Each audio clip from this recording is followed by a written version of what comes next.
Welcome to Political Trade Secrets, an inside look at campaigns and politics, where we pull back the curtain, look under the hood, and investigate all aspects of politics and how elections are won. Now, here's your host, Dustin Olson.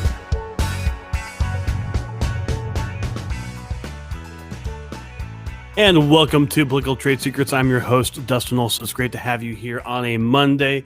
Hope you are ready for an amazing week. We're going to have a couple of great guests this week and have a lot of great topics to talk about. And in particular, today we're talking about being on the court versus being in the stands and what difference does that make for you as a political leader and as a candidate and as a future office holder or a current office holder.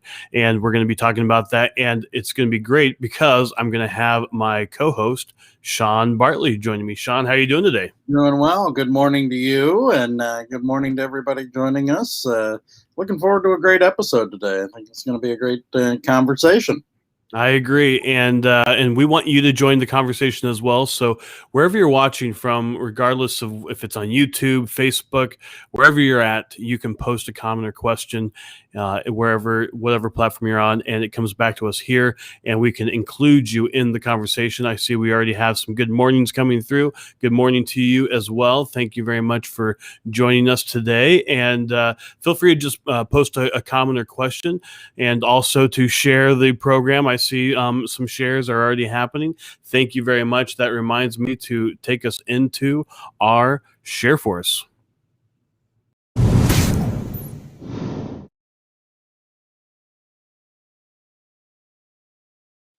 Now, a way for you to go ahead and get on the court and help with being a political leader and actually making a difference in this country as to the direction of the country is you can share this program. Just imagine, out of all the people who are watching and all the people who see these posts, if you were to share it to all the people that you know on social media, just imagine there might be somebody out there who is thinking about running for office. They're thinking on taking on some issue in their community, and they are wanting to step up and help out in their community, and this could be the catalyst for that. So, if you share that's a huge thing. It really does make a difference.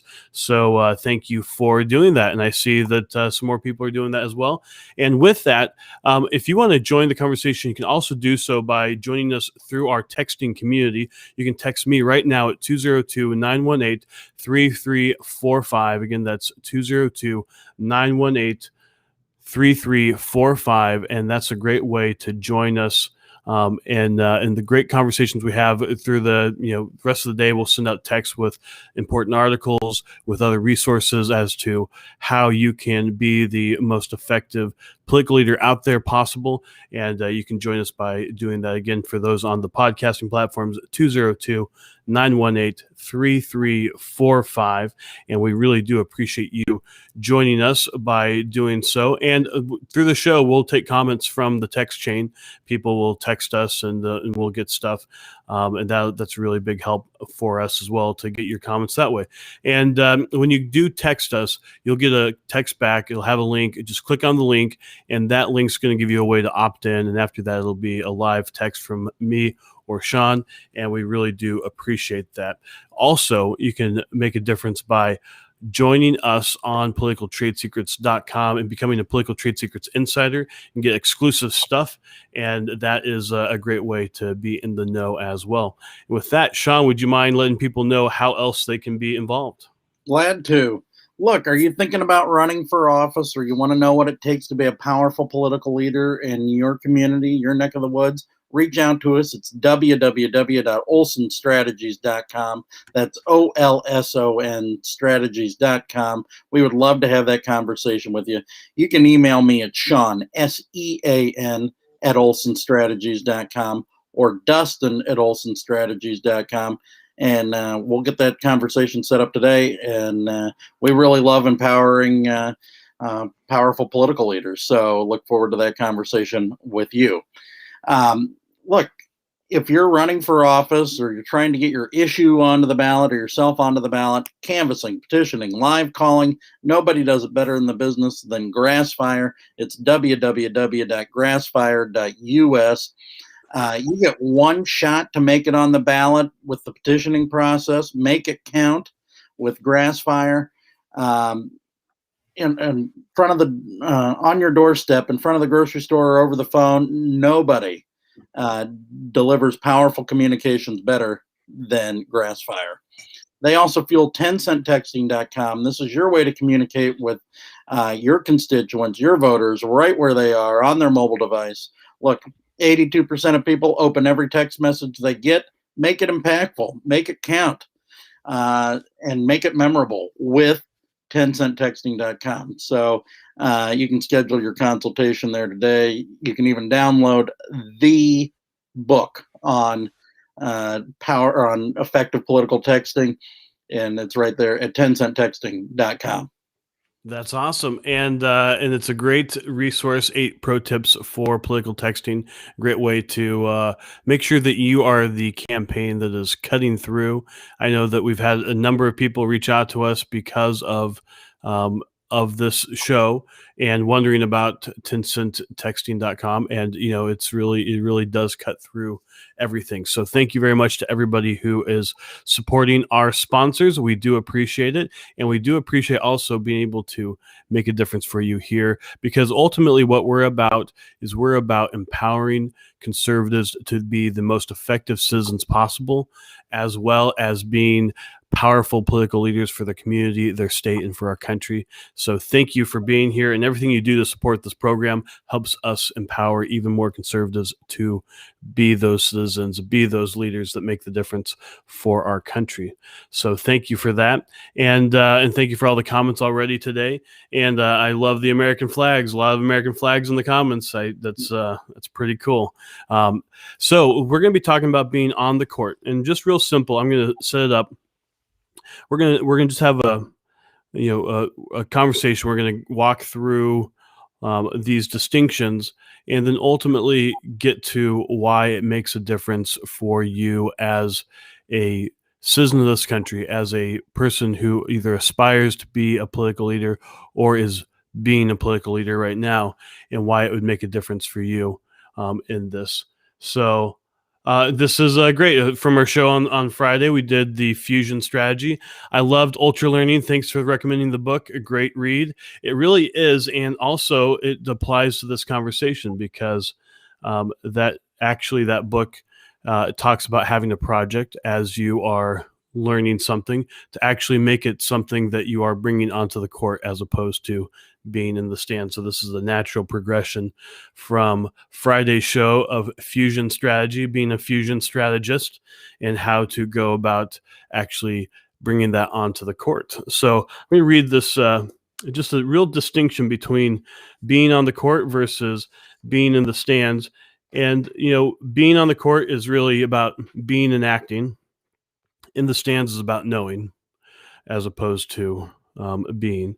So being and acting are lived and experienced real time on the court. So you're actually experiencing it and living it out on the court, and whatever it is that you're taking on. Then in the stands is really being and action are observed and commented on from the stands. This is what most of college is what most of education is. It's really you're getting information to know, as opposed to a situation, an experience that you live out, and you are being and acting in that circumstance.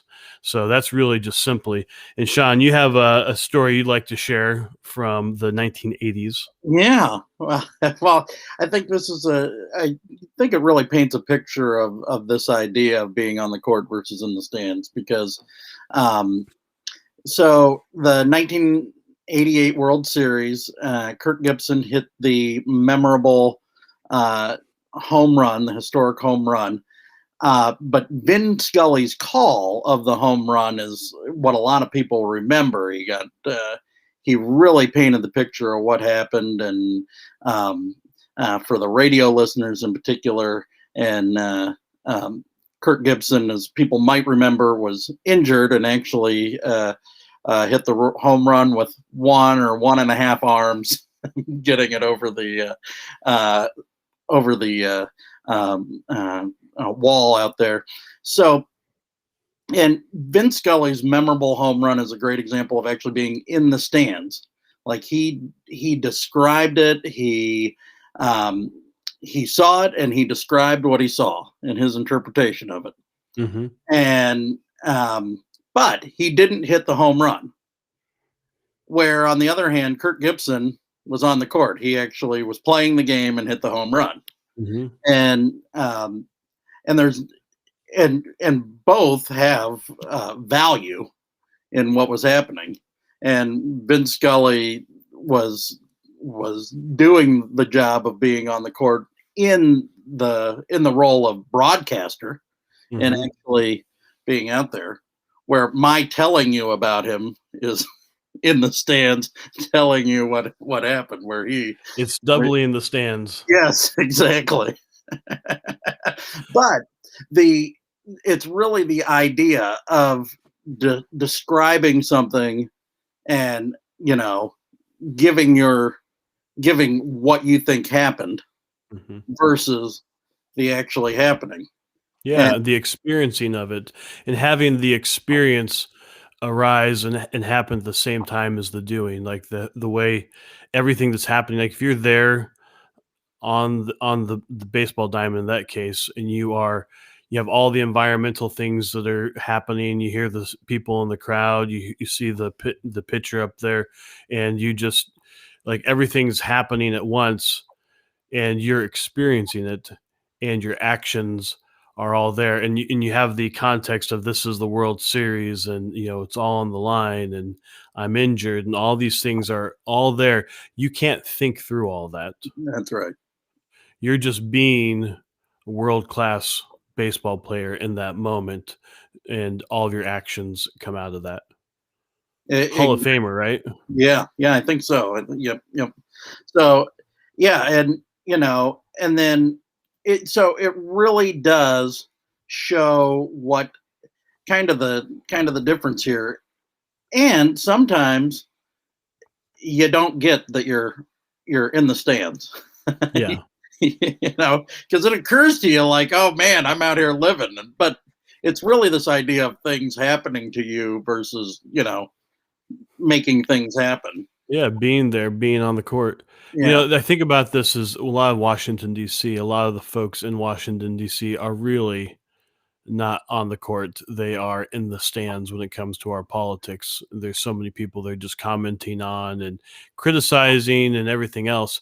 And this is an experience that we have oftentimes with candidates who are running for office. We do debates, or we're doing some kind of big interview. And having been, in lots of interviews myself, or been in debates, when you practice and you're doing all this stuff and you have like a really clear idea of what you want to say.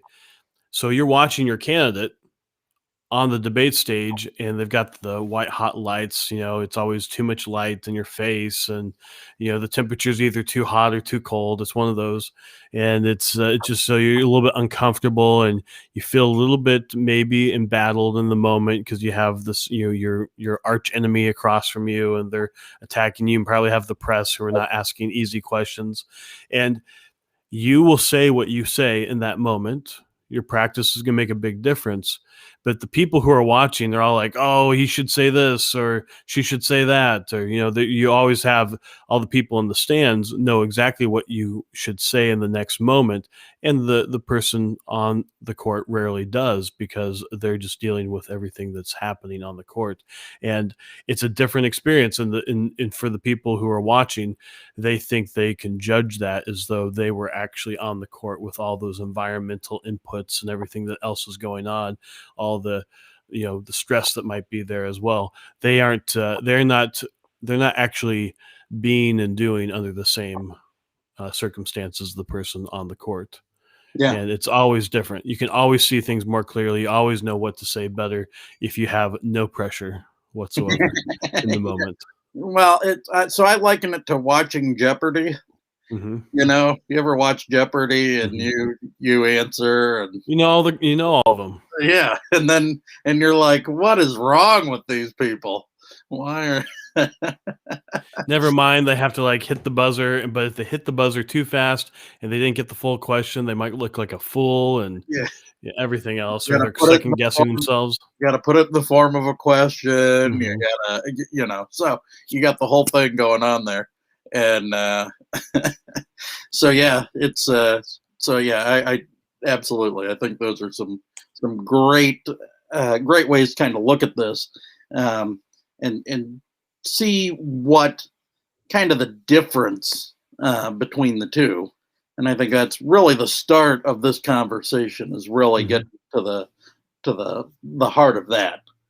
Well, I want to bring this up. So, Women Reigniting American Patriotism mentioned they love the book Ultra Learning, which I recommended as another resource when we talked about fusion strategy on Friday. And fusion strategy, just real quick for anybody who missed that episode, is it starts with comparative strategy. It's looking at other disciplines, things that are completely different, and looking at them with a fresh perspective, and looking at how maybe they solved a problem, how they made it from point A to point B, and then applying that to whatever your situation is.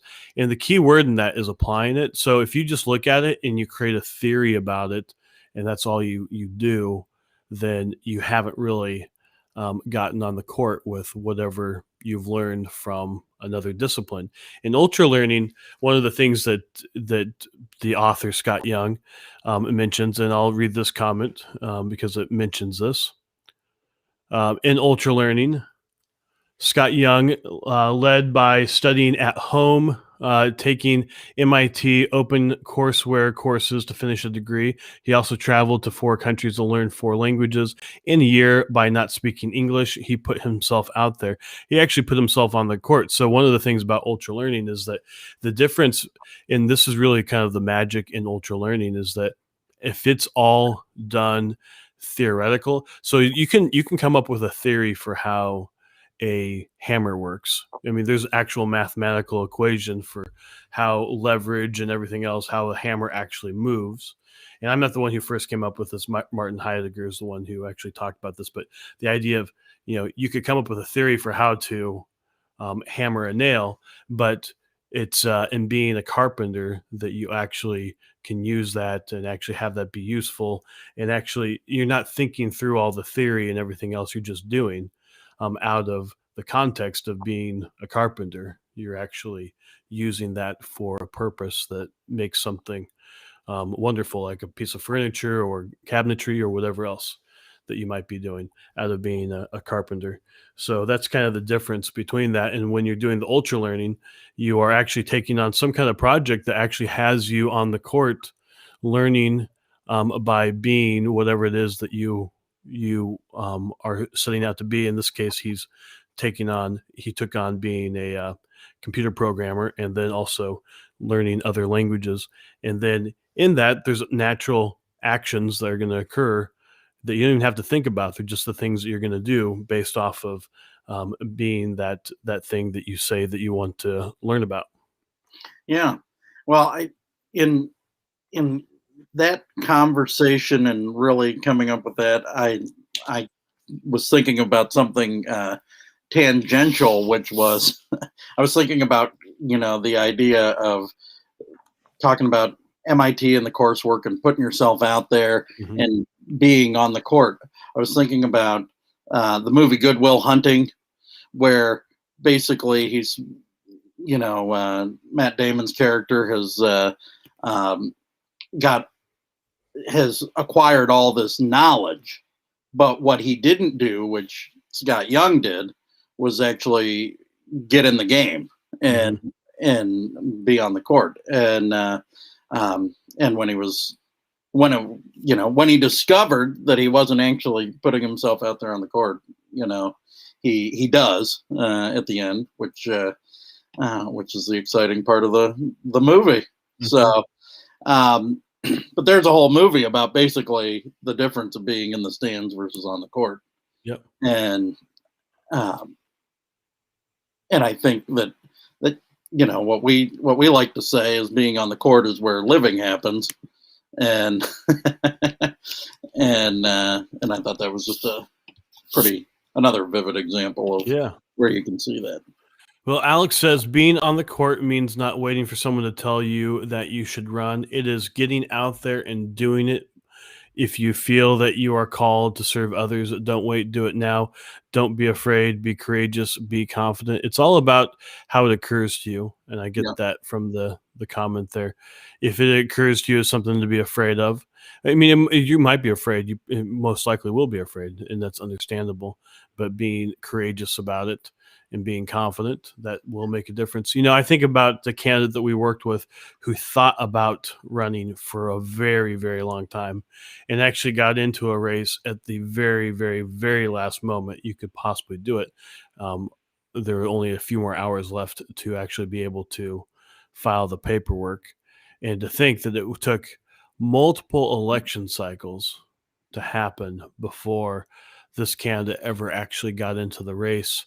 And that, of course, has an impact. It's probably all perfect how it all happened. However, to think about that, the thinking of the running took, I don't know, maybe 10 times as long as the actual doing of the race, the actual being a candidate. And that's a real challenge. A lot of people do a lot more thinking about it before they ever actually get out of the gate and actually start being whatever it is that they're thinking about being. Yeah, well, that's a great example and a great way to look at it. And I do think um, the idea of how things occur to you is another great thing um, to bring into this conversation. So really appreciate that from our audience, that the way Hmm. things occur. Um, so if we're not being intentional about who we're being, and then we're gonna be driven by circumstances and how things occur, as opposed to what we want, that who we're being, or who we want to be in that situation. Hmm. If you want to read Alex's Yeah. comment, this really pertains to what you were just talking about. Yeah. So Alex says, I have a great example of being on the court. I wanted to be a stronger leader and improve public speaking, so I made a video today about my internship for social media. I had fear, acknowledged it, but then went for it and did it. And I was on the court living it. And that's exactly right. Just really a great way to look at it. There are going to be things that pop up for you and occur. And, you know, you really just take that on, and you don't pretend it's not there. You Hmm. acknowledge that it's there, as Alex said, and say, okay, I got it, and I'm going to set this aside so that I can be who I'm being. And in this instance, was a strong leader. And a Hmm. strong leader doesn't live in fear. That's not what they do.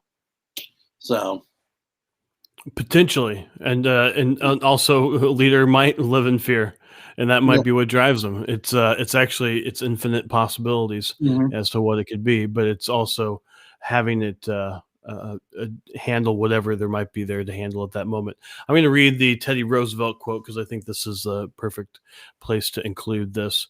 Teddy Roosevelt, very famous quote that I think a lot of people really do appreciate when you think about running for office. It is not the critic who counts, not the man who points out how the strong man stumbles, or where the doer of deeds could have done them better. The credit belongs to the man who is actually in the arena, whose face is marred by dust and sweat and blood, who strives valiantly, who errs, who comes short again and again, because there is no effort without error and shortcoming, but who does actually strive to do the deeds, who knows great enthusiasms, the great devotions, who spends himself in a worthy cause, who at the best knows in the end the triumph of high achievement, and who at the worst, if he fails, at least fails while daring greatly, so that his place shall never be with those cold and timid souls who neither know victory nor defeat. So this really gets to, really, unless you get on the court, you are, and here's the thing, you don't necessarily, if you want to run for office, part of getting on the court may not be necessarily filing for office tomorrow. It Yeah. could be getting on the court and start doing what Alex did, which is, recording videos. And maybe it's getting out there and start doing public speaking. Maybe it's taking on some issue in your community that you really feel passionately about and leading on it. It could be just as simple as that.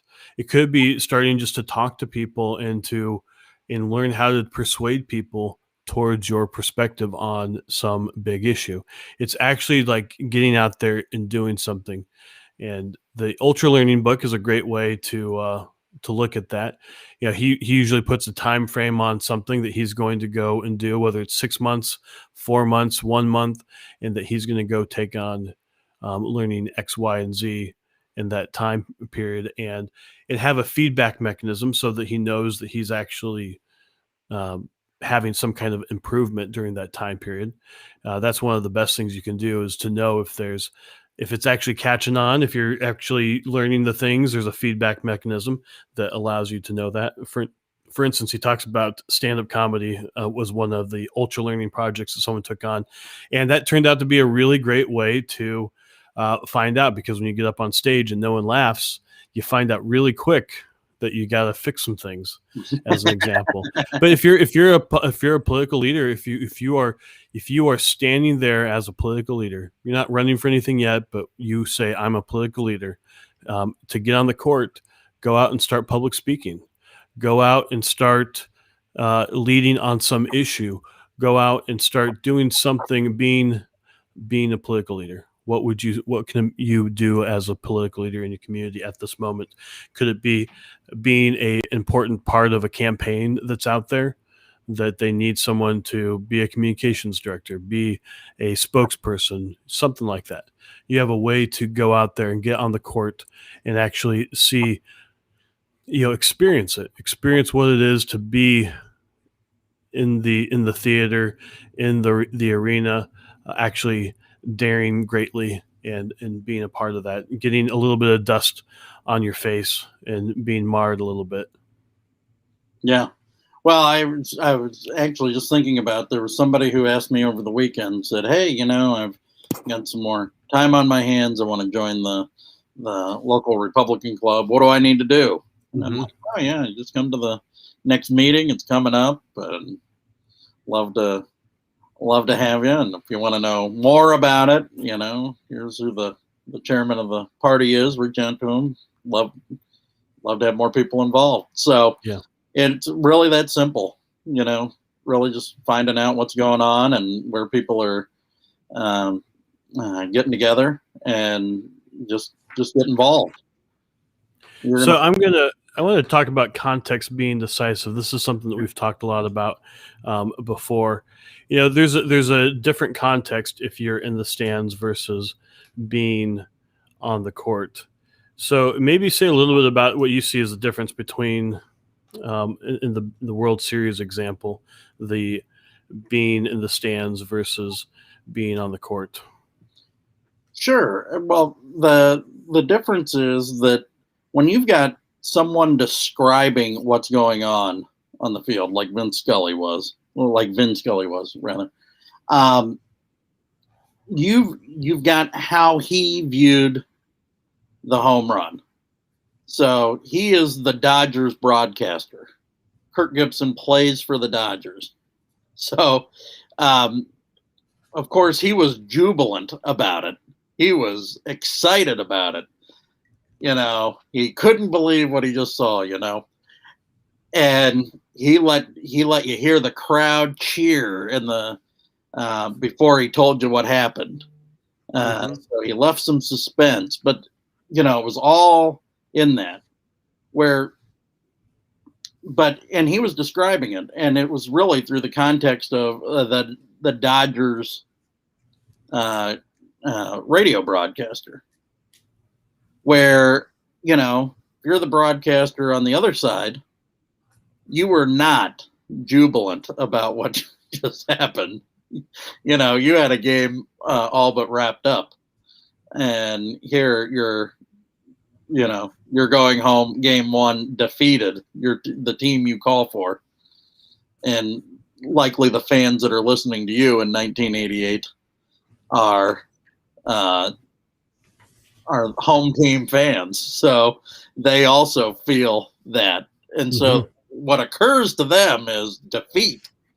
What occurs to Vin Scully and Dodgers Nation is, victory. So the same things happened. Exactly. Not one actual event changed in the what so. Yeah. What so is the pitcher threw the pitch, Kirk Gibson hit a home run. That's the what so. And so the context is decisive to how it occurs to everybody. And that's really when we're talking about this distinction between being on the court or in the stands. It's really about context, and context is decisive. So I made this little diagram, the red, white, and blue. So context is decisive, being on the court. So most of us have, for a lot of things in life, if I have something, I'm going to do more of X, and then I'm going to be happy or something like that. Or I'm going to be powerful or whatever. So I'm going to do, and I'm going to be. Well, what we're suggesting here in the distinction between being on the court and being in the stands, if you're on the court, that you're being the player in the game, which has you doing, let's say in this case, you're hitting a tennis ball or you're shooting baskets or whatever, but you're doing the things that naturally correlate, naturally occur when you're being the player on the court. And then when you do that, you'll have victory, you'll have defeat, you'll have exhilaration, you'll have all the things that come with it. But it comes out of the being it, that the actions are going to happen, and then you'll have whatever results. And so that we're suggesting that it goes from how most people have things, is that if I have victories, then I'll be able to do more of something or other, and then I'll be happy or something like that. Yeah. Dustin, can you lift that a little higher for the folks at home? And perfect. There we go. Yep. And Sean, what are your thoughts about this as I put this up here?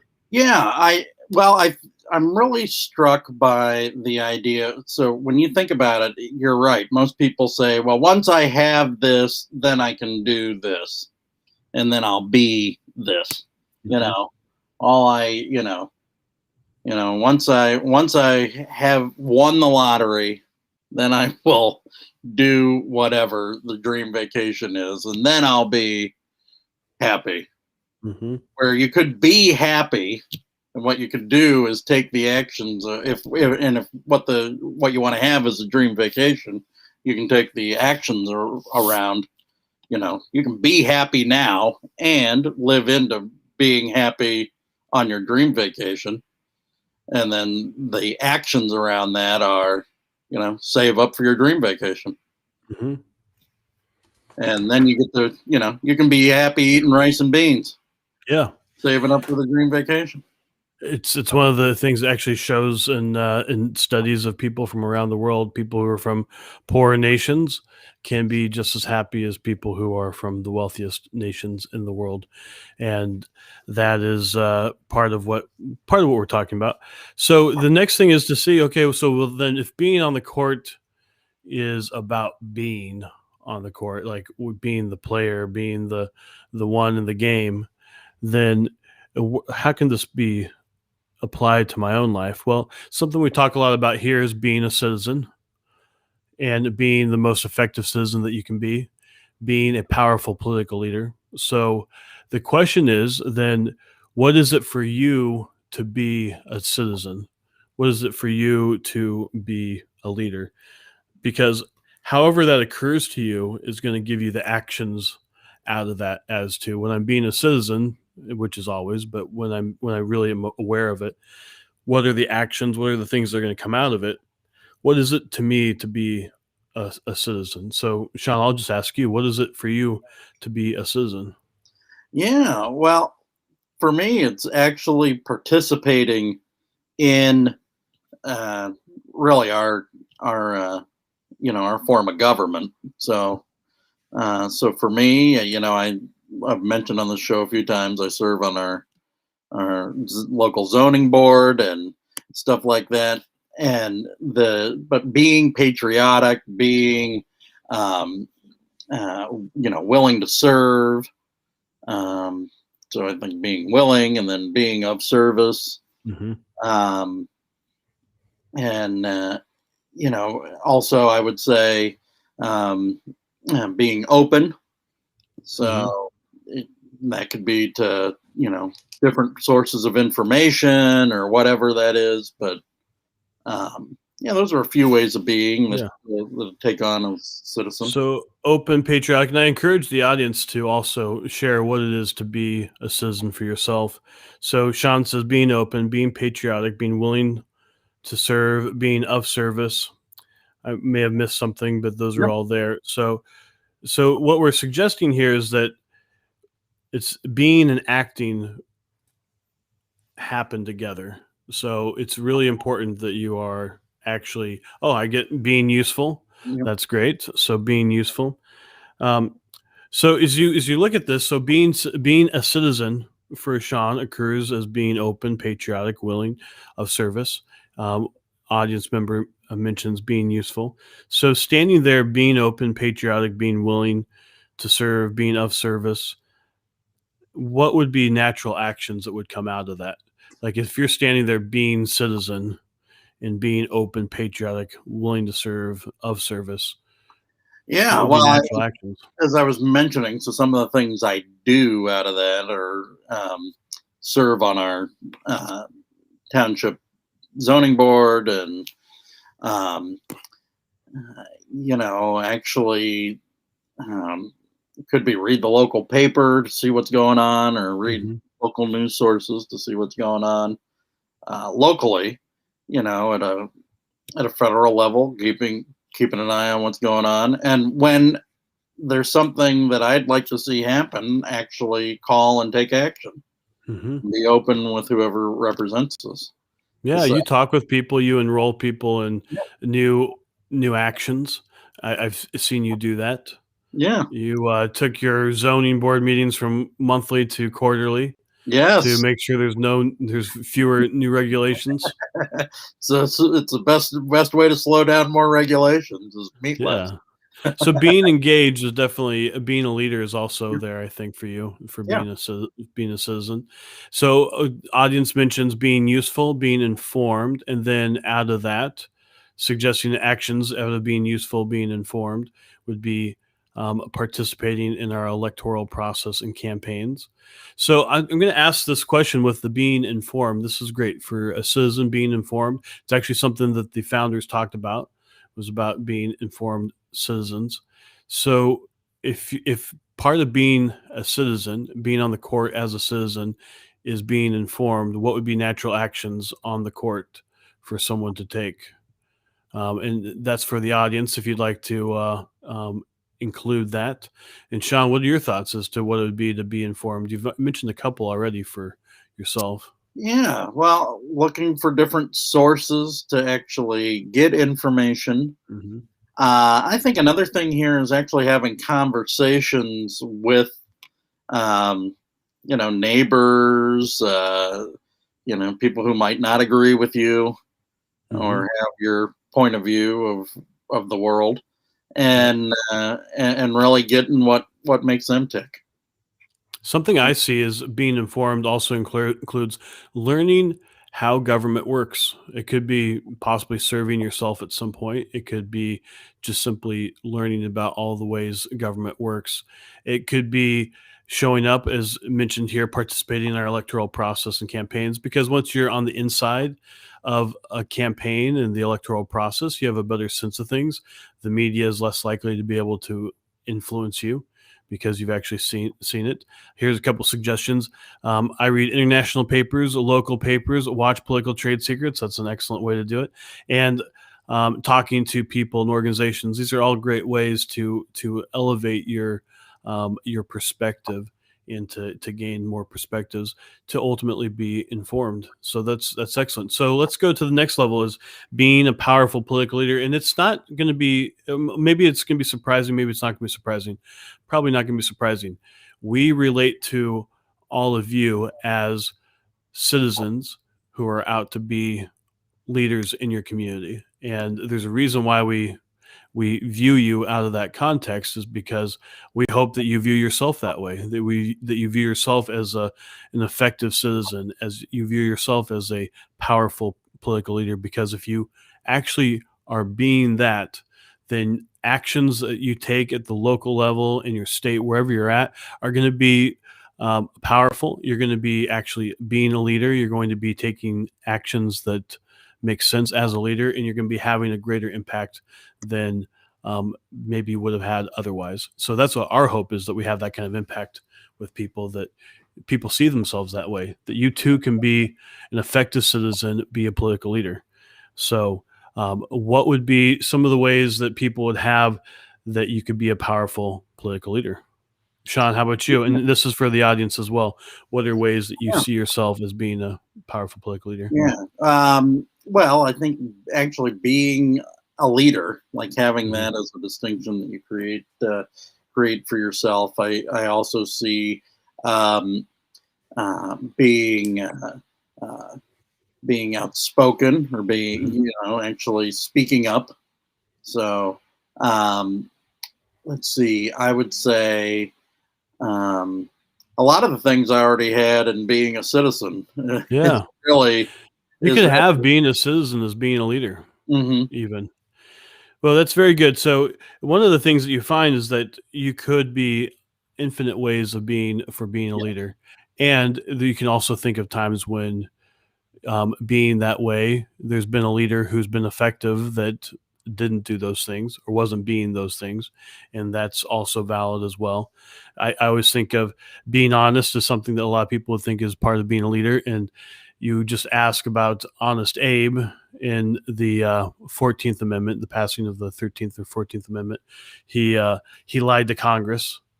And was that what was necessary at the time? I'm not making an argument for lying, but just that's an example of his leadership also included not being honest. So it just, there's infinite ways of being that you can bring to any moment. And that is part of it, is that what it was is he saw himself as being a leader for keeping the country together. And that's what gave him his actions. And so the actions were whatever needed to be done at that time to make that happen is really clear. So Dustin, what we hear from candidates now is either, I can't be Donald Trump, or, we get that a lot, right?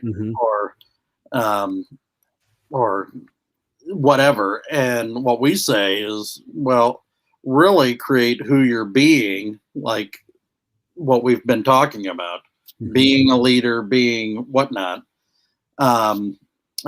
being open, being outspoken, being out there, whatever it might be, and live into that, not this notion that I need to basically be a carbon copy of somebody else. That doesn't work.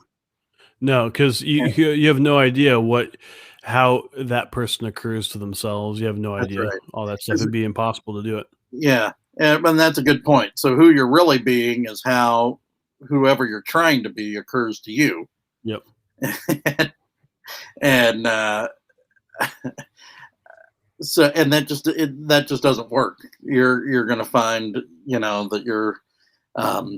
that you're really pressing or doing some other things just don't work. Yeah. And that's where candidates really get into some trouble, is where they because it brings in some inauthenticity.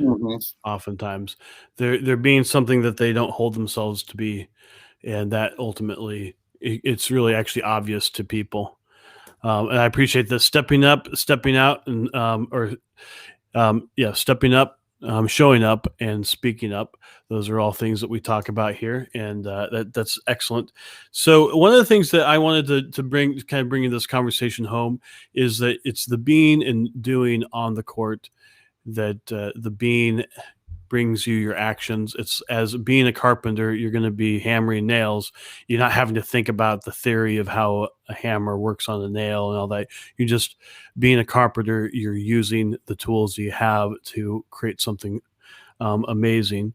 And it's also part of what we talk about in the foundational ways of being, of being a leader, the being a part of something greater than any one person. And we just to bring the finer point home on context is decisive. So, we're thinking about hammering, the theory of hammering.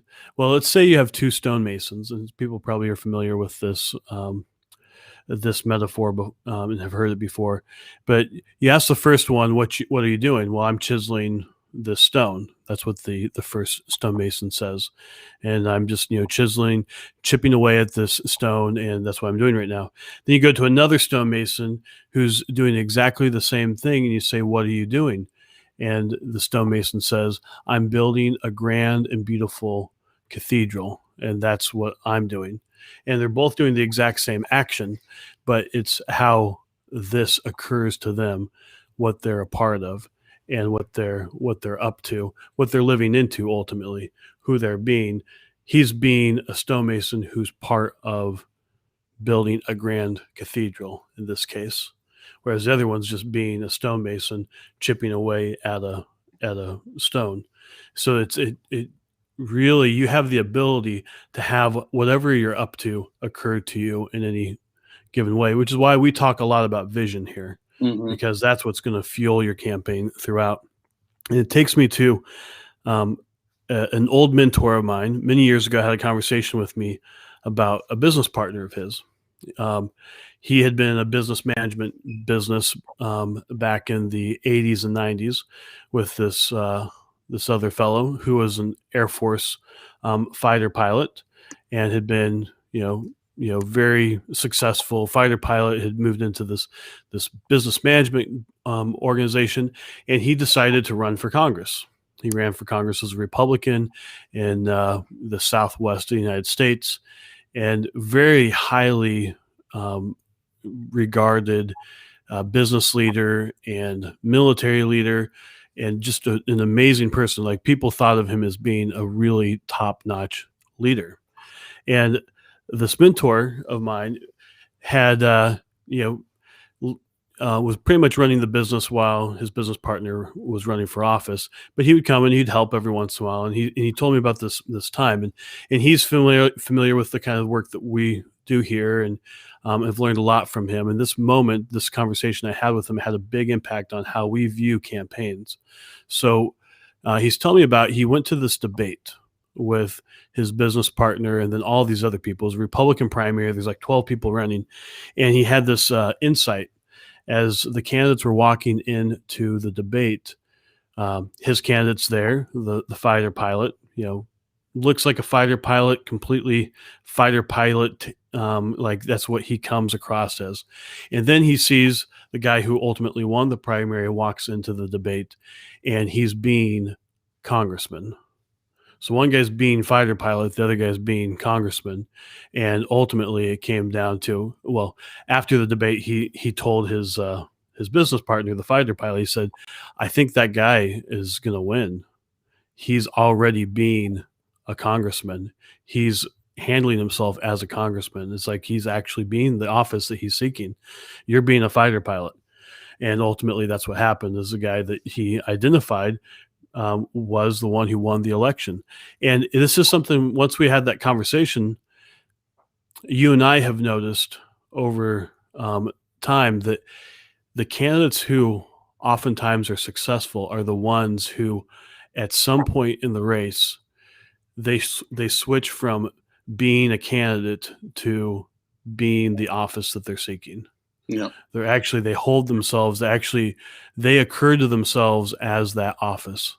Like, they see themselves in that office. They see themselves being that office that they're seeking, and their actions and their energy and everything else begins to naturally fit that office that they're seeking. Yeah. Well, so there's a couple of things here. I've got a couple of examples. I think about, I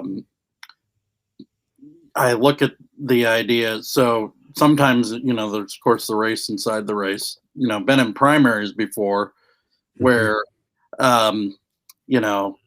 our candidate was being the Republican nominee as opposed to being a candidate among other Republican candidates. Mm-hmm. And so people got like, yeah, that's the one who's actually running for this office, and the next step And where running to take the fight against the Democrat, that's right, as opposed to running to fight with Republicans.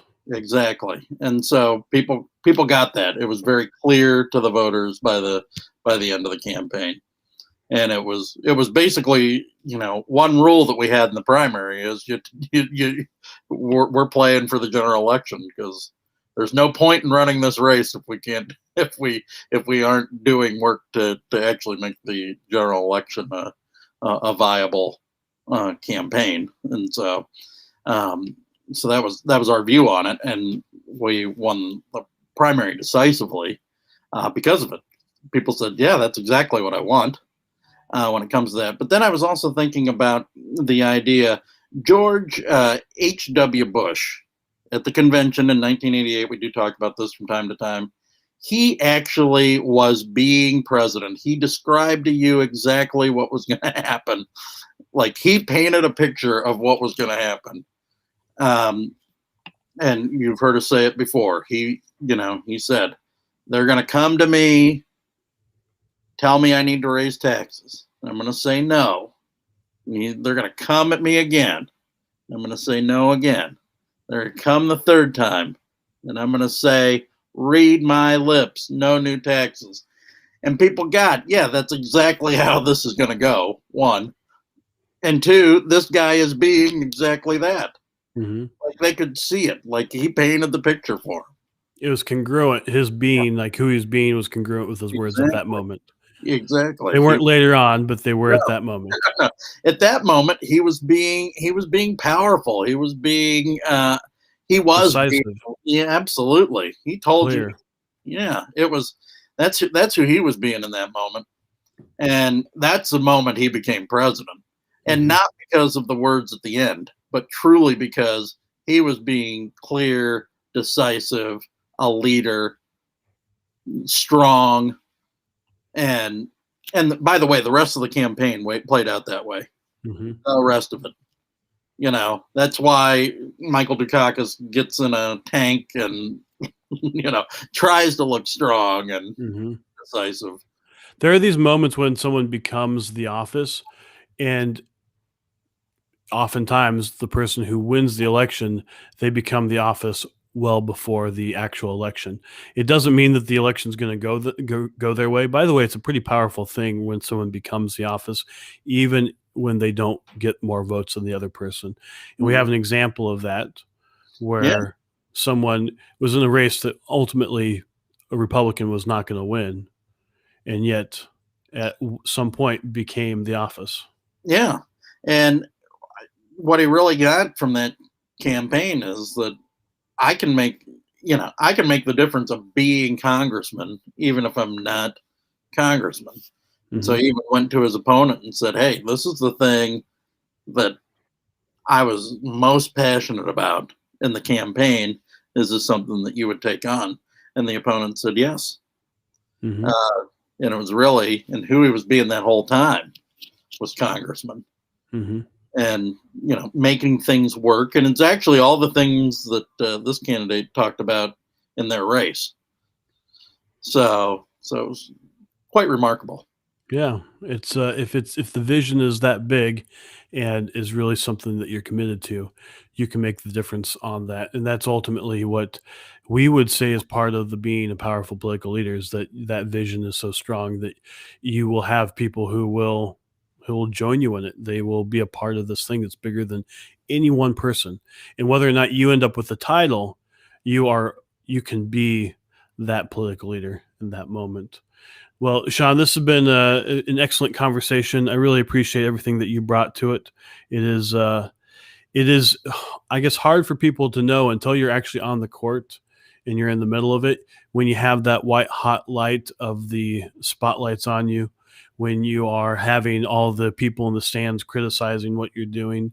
And it doesn't have to be running for office. It could be anybody who steps up to be a powerful political leader, anybody who puts themselves out there, put themselves in front of folks, as Teddy Roosevelt said, those who are willing to put themselves in the arena. That is until you're in that moment, it's really hard to know what the experience is like. And that's why getting yourself out there and getting onto the court is so important. And then once you actually hold yourself as that leader, when it clicks in your brain, oh yeah, I'm the leader, I get to be the leader, then that's when it'll naturally occur to you as this is an opportunity for leadership. Yep. So if you are interested in getting more political trade secrets, if you want to know more about this kind of stuff, if you want to actually have opportunities to exercise your leadership, you can text us right now, 202-918-3345, and join our texting community. We put out all the freshest political trade secrets, all the best stuff. We always make sure people know what's coming up for the episodes and everything else. So go there, 202-918-3345. We do appreciate you joining us there and really supporting this process, because when you support political trade secrets, you are supporting us helping more political leaders really get their political leadership and make the difference in their community. You can also go to politicaltradesecrets.com to sign up to be a Political Trade Secrets insider and get exclusive stuff. So go to politicaltradesecrets.com. And Sean, if you'd like to let people know other ways. Absolutely. Look, are you thinking about running for office, or you want to see what it takes to be a powerful political leader? Reach out to us. It's olsonstrategies.com, OLSON strategies.com. You can email me, Sean, SEAN, at olsonstrategies.com, or Dustin at olsonstrategies.com. Also, if you're thinking about how you can get more involved and maybe want to take a look at our internship or fellowship program, we'd love to talk to you about that as well. Again, email us at those same addresses, and we'll get that conversation rolling on that as well. Look, are you trying to get onto the ballot, or yourself or your issue onto the ballot, or trying to communicate with voters in a way that's impactful and breaks through? You get one shot to make a first impression. Make it count with Grassfire, www.grassfire.com.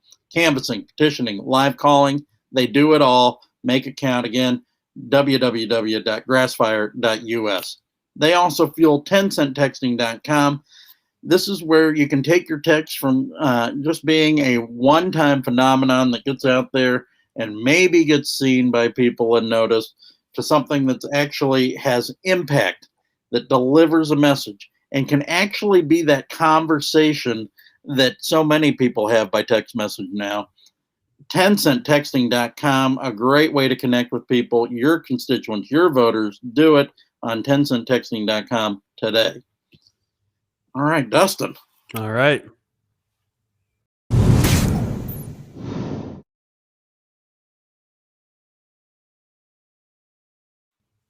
Join ShareForce, make a difference, reignite American patriotism. Thank you to everybody who took an action today to share the program. We really do appreciate that. It makes a great difference. Thank you for the great comments. Thank you thank you very much. And we do appreciate everybody's comments throughout the show. And thank you for sharing that. You can let us know by going to politicaltradesecrets.com if you'd like to be a part of the ShareForce in a more formal capacity. But really all it takes is sharing the program and sharing it with people who you think might be interested in being a political leader for their community, whether it's running for office or just stepping up to be a leader to make a difference. We are here to empower them and to empower you to be the most effective citizens of this country that you can possibly be, so that we can actually go about as a group, as a community, reigniting American patriotism. So thank you very much for being a part of this conversation, where we looked at the difference between being in the stands and the difference between that and being on the court, and how your leadership, how it makes such a difference in you actually being the leader that your community needs. Sean, any last thoughts you want to add before we wrap up the show? Well, I really love this episode, and we love being on the court each day at 11 o'clock with you, our listeners and viewers. So we really do appreciate that. So thanks for the likes and the shares. Get connected with us and keep this conversation going. And yeah. Very good. Well, I'm looking forward to a couple of conversations we're going to have this week, but I want to in particular let people know that we are going to be having Najee Falali on Wednesday. He's a young phenom, opposition researcher, what we call the black magic of politics. It's made a difference in a few of our races. We're going to tell you about a couple of them. And it's really going to be an interesting episode, something that a lot of people aren't quite sure how it all works, but it really can make the difference. We've shown you the message matrix before.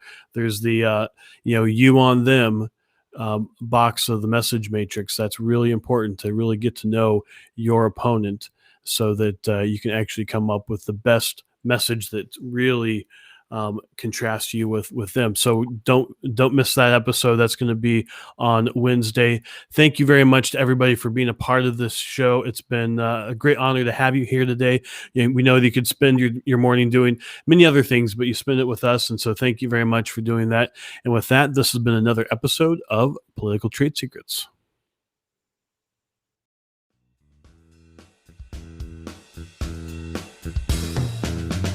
Join us next time by subscribing on iTunes and get show notes and sign up for our newsletter at politicaltradesecrets.com.